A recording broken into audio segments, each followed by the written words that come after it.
If you've ever looked at any company that has a union in place, it crushes growth and innovation because the people now abuse what the union was originally designed to do, which was to give the voice of the people, give the employees a voice to be able to speak to the power, the corporation, on their behalf, to be able to not be treated like slaves, but instead be treated like human beings and be given a fair shake. It went from that to every year they try to keep renegotiating to get more and more. They give them an inch, they take a mile. They want more. They want to have what they went from was wanting a voice to be treated fairly to now wanting to be treated better than anybody else. And that's where the unions are today. If you look at many different industries, you have union and non-union. Union always gets paid more money.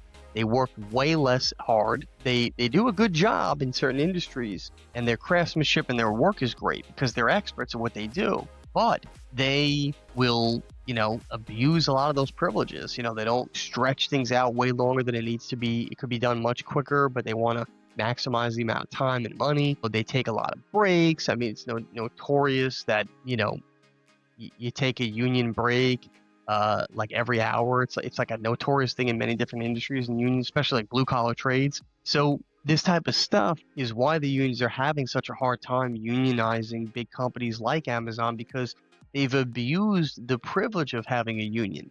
They took it from being a fair thing for the people to now being this luxury club that you're in, and you got to make the cut to and it's all the stuff. But to be honest, at the end of the day, really unions go back to socialist countries like Italy, where they created all this stuff and brought it to America. It was never an American idea, unions. It's actually kind of antithetical to what our nation is and what it was created to be. We're supposed to be a community, but we're also supposed to operate on an individual level as well. Merit should matter more than just being part of a group or a class system.